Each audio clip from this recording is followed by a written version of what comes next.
माझे नाव रुपाली आहे. माझ्या लग्नाला 5 वर्षे झाली होती. पण अजून मला मुलबाळ झाले नव्हते. माझ्या घरात आम्ही तिघेच जण राहत होतो. मी, माझा नवरा आणि माझे सासरे. माझ्या सासूबाईचे माझ्या लग्नाअगोदरच निधन झाले होते. सासरेबुवा कामानिमित्त घराबाहेर राहायचे आणि कधीकधी घरी यायचे, म्हणून मला घरात मूलबाळ न होण्यावर ताणे द्यायला कोणी नव्हतं. पण तरीही सगळ्यांनाच मूल हवं असतं. एक दिवस माझा नवरा कामावरून घरी आला, तेव्हा तो खूप आनंदी दिसत होता. तसेच तो आला आणि सरळ बेडरूममध्ये गेला आणि त्याने अलमारीत काहीतरी शोधायला सुरुवात केली. मी विचारण्याचा प्रयत्न केला, तेव्हा त्याने मला सांगितले की सर्वजण झोपल्यानंतर मी तुला काहीतरी दाखवेल, जे पाहून तुला खूप आनंद होईल. त्या दिवशी घरात काही पाहुणे आले होते, कारण आमच्या लग्नाचा वाढदिवस होता आणि त्या आनंदात आम्ही घरात एक छोटासा कार्यक्रम आयोजित केला होता आणि त्यामुळे सर्व पाहुणे आमच्या घरी आले होते. पण माझ्या नवऱ्याला अशी कोणती गोष्ट दाखवायची आहे हे मला समजले नाही. मला वाटले की कदाचित काहीतरी गिफ्ट असावे. आता मी आतुरतेने वाट बघू लागले, सर्वजण झोपण्याची. शेवटी माझ्या नवऱ्याला मला काय दाखवायचे आहे आणि मग थोड्या वेळाने सगळे झोपल्यावर माझ्या नवऱ्याने मला त्याच्या खोलीत नेले आणि मला सांगितले की आज मी तुला जे काही दाखवणार आहे ते पाहून आणि ऐकून तू आनंदाने वेडी होशील. यावेळी त्यांच्या चेहऱ्यावर खूप आनंद दिसत होता. मला अस्वस्थ वाटू लागले होते. माझ्या मनाची इच्छा होती की मला लवकरात लवकर ती गोष्ट दाखवायला पाहिजे, ज्याने मला आनंद मिळणार आहे. कारण बाळाची चांगली बातमी मिळण्याचा तर कोणता मार्ग नव्हता आणि जर ती भेट असेल तर माझ्या नवऱ्याच्या चेहऱ्यावर इतका आनंद का? कुणाल उठला आणि अलमारीच्या दिशेने गेला. काही वेळाने तो माझ्याजवळ आला आणि त्याने माझ्या हातात एक पॅकेट दिले. मी ते पाहू लागले तेव्हा माझा नवरा म्हणाला की त्यात काहीतरी आहे जे तुला आई बनवण्यास मदत करेल. तू खूप लवकर आई होशील. मला वाटले की मी काहीतरी चुकीचे ऐकले आहे. पण जेव्हा त्याने हसून होकार दिला तेव्हा मला माझ्या नवऱ्याने बोलणे ऐकून पाहिले तर आश्चर्य वाटले आणि नंतर मग मी आनंदित झाले. मला वाटले की कदाचित त्यात काही औषध असेल ज्याचा वापर करून आम्हाला मूल होऊ शकेल. आनंदाने माझ्या डोळ्यात पाणी आले, कारण यावेळी माझ्या नवऱ्याच्या बोलण्यात खूप आत्मविश्वास होता. त्यामुळे कदाचित हे औषध कामी येईल असा माझाही विश्वास बसला. मी उत्सुकतेने ते पॅकेट उघडले, पण त्यात औषध नव्हते. आतील वस्तू पाहून क्षणभर मला आश्चर्य वाटले आणि मग मी कुणालकडे आश्चर्याने बघितले आणि त्याला विचारले, ही काय मस्करी आहे? मला वाटले कदाचित कुणालने माझ्याशी मस्करी केली असेल. काही क्षणापूर्वी मला वाटलेला आनंद पश्चातापात बदलला होता. लोकांनी वाटेल ते ऐकवले होते, पण कुणालने मला आजपर्यंत साथ दिली होती. माझा विश्वास होता फक्त कुणालवर, जो आज तुटला होता. तेव्हा माझ्या डोळ्यातून अश्रू येऊ लागले. मी त्याच्याकडे बघितल्यावर कुणाल म्हणाला, रुपाली, हीच ती गोष्ट आहे जी तुला आई होण्याचे सुख देऊ शकते. मी पुन्हा एकदा त्या पॅकेटमध्ये ठेवलेल्या बॉटलकडे पाहिले.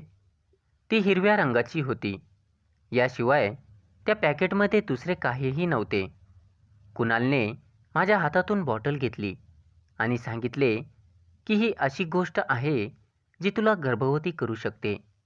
हे वनस्पतीचा रस घालून विशिष्ट पद्धतीने तयार केलेले तेल आहे आणि जर कोणी महिला हे तेल पोटावर लावून झोपले तर ती गर्भवती होते. कुणाल जे काही बोलला त्यावर माझा विश्वासच बसत नव्हता. तेलाने महिला गर्भवती कशी होऊ शकते? पण कुणालच्या हट्टामुळे मला हे स्वीकारण्यास भाग पाडले. कारण मी पण बाळ होण्यासाठी खूप प्रयत्न केले. कितीतरी डॉक्टर, हकीम सर्व प्रयत्न केले, पण काही फायदा झाला नाही. शेवटी मग मी विचार केला की हे तेल देखील एकदा वापरून पाहावे. कुणालने मला ते वापरण्याची पद्धत सांगितली आणि कोणत्याही परिस्थितीत ते करायला सांगितले. मी होकार दिला, पण कुणालला कुणाचा तरी फोन आला आणि तो फोनवर बोलत तिथून निघून गेला. मला त्या तेलाने कधीच गर्भधारणा होणार नाही याची मला 100% खात्री होती. पण माझ्या नवऱ्याच्या सांगण्यामुळे मी तेल पोटावर लावले आणि झोपले. पहिल्यांदा मला वाटले की ते तेल माझ्या पोटात जात आहे. मला भीतीने विचित्र वाटू लागले. या तेलात खरंच काही विशेष आहे का? पण मला वाटले की मी खूप विचार करते. ते फक्त एक तेल होते. आता मला झोप येत होती आणि मला कधी झोप लागली ते मला कळालेच नाही. सकाळी जाग आली तेव्हा माझ्या पोटावर तेल नव्हते. मला विचित्र वेदना होत होत्या. माझे संपूर्ण शरीर थरथर कापत होते. मी डोळे उघडले तर माझ्यासमोर सासरेबुवा उभे होते आणि त्यांच्या हातात तीच तेलाची बॉटल होती.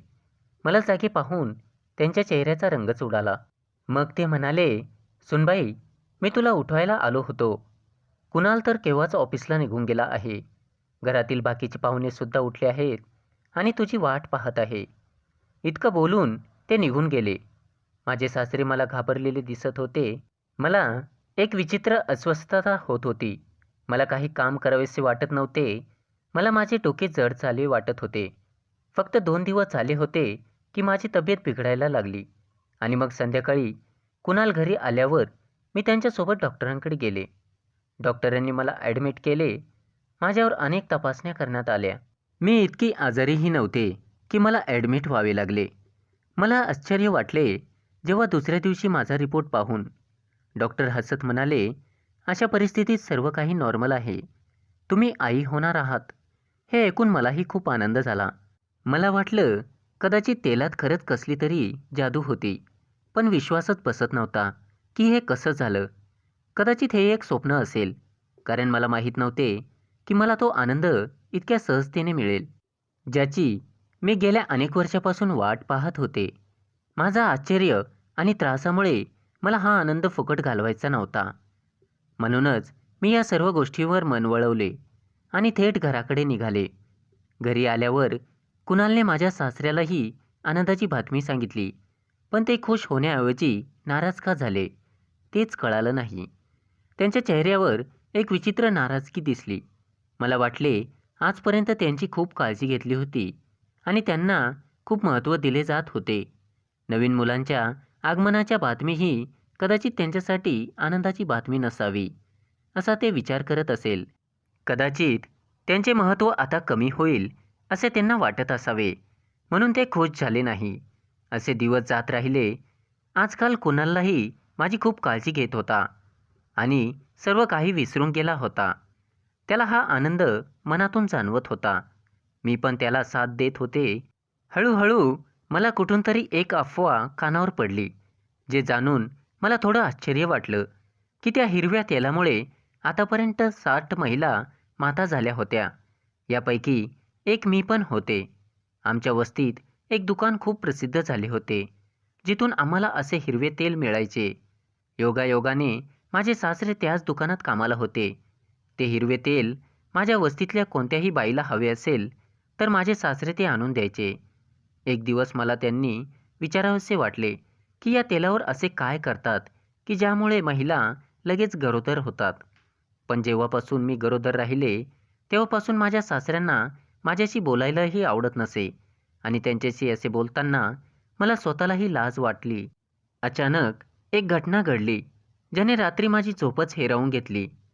त्या संध्याकाळी मी स्वयंपाकघरामध्ये स्वयंपाक करत होते तेव्हा माझा नवरा घरी आला आणि त्याने माझ्या सासऱ्याला लपवायला सुरुवात केली. घाबरून सासऱ्याला अलमारीत लपवत होता आणि त्याचवेळी म्हणत होता की काहीही झालं तरी बाहेर येऊ नका. मी माझ्या नवऱ्याला सतत कारण विचारत होते, पण तो काहीच सांगत नव्हता.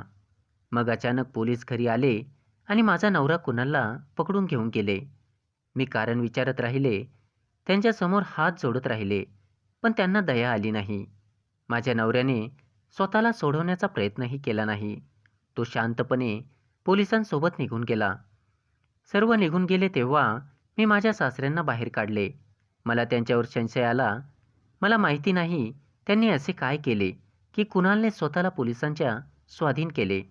मी माझ्या सासऱ्यांना विचारले, "तुम्ही असे काय केले की तुमच्यामुळे माझ्या निरपराध नवऱ्याला पोलिसांनी अटक केली?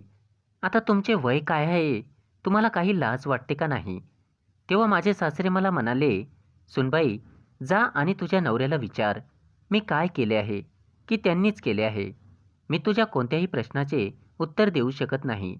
आणि सुनबाई, तू माझ्या मागे लागू नको. तुझ्या कामाशी काम ठेव." असे बोलून ते निघून गेले. मला माझ्या नवऱ्याला कोणत्याही किमतीत परत आणायचे होते. मी दुसऱ्या दिवशी जी बातमी ऐकली ते ऐकून मला धक्काच बसला. त्या हिरव्या तेलाच्या दुकानात काम करणाऱ्या लोकांना पोलीस सोबत घेऊन गेले. कारण तो दुकानदार त्या तेलामध्ये बेशुद्धीचे औषध मिसळत असे. हे तेल लावल्याने महिला बेशुद्ध व्हायची. हे ऐकून तर माझ्या पायाखालची जमीनच सरकली. मला माझ्या सासऱ्यांवर संशय आला. कारण कुणालने हे सांगितले होते की दुकानात फक्त 2च लोक काम करतात. एक होता मालक आणि दुसरे माझे सासरे, ज्यांना मी वयोवृद्ध समजत होते.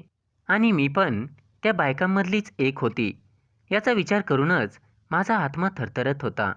मी डोकं धरून जमिनीवर बसले आणि रडायला लागले की जर सासरेबुवांनी काही केले असेल तर पोलीस कुणालला का घेऊन गेले. माझ्या नवऱ्याला निर्दोष कसे सिद्ध करावे हे मला कळतच नव्हते. तेवढ्यात दार उघडले आणि माझे सासरे घरात आले. हातात एक बॅग होती जी ते लपवण्याचा प्रयत्न करत होते आणि त्यांच्या खोलीकडे वेगाने जात होते. मला समजले की त्यात त्यांच्याविरुद्ध काहीतरी पुरावा आहे. जे मला मिळाले तर मी माझ्या नवऱ्याला निर्दोष सिद्ध करेल. मी त्यांच्या खोलीची थोडीशी खिडकी उघडली आणि पाहिले की माझ्या सासऱ्यांनी ती बॅग अलमारीत लपवून ठेवली होती. त्यांनी अलमारीला लॉक लावले आणि चावी ड्रॉवरमध्ये ठेवली. आता रात्र झाली आणि माझे सासरे गाढ झोपले होते. मी त्यांच्या खोलीत आले. मी गुपचूप त्यांच्या अलमारीतून ती बॅग काढली आणि मी माझ्या खोलीत आले आणि दरवाजा बंद केला.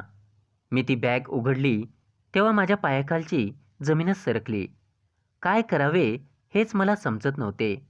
त्यात अनेक टेस्ट ट्यूब ठेवलेल्या होत्या. मी त्या सर्व घेतल्या. सकाळी लवकर प्रयोगशाळेत टेस्ट ट्यूब आणल्या. जेव्हा मी त्यांची चाचणी घेतली तेव्हा मला धक्काच बसला की असं काही घडू शकतं. मी आता कधी विचारही केला नव्हता.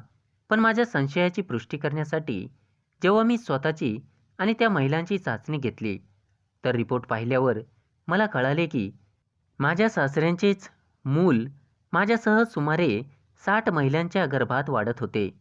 मी ज्याला वृद्ध समजत होते, माहीत नाही ते हे सर्व किती दिवसापासून हे करत होते.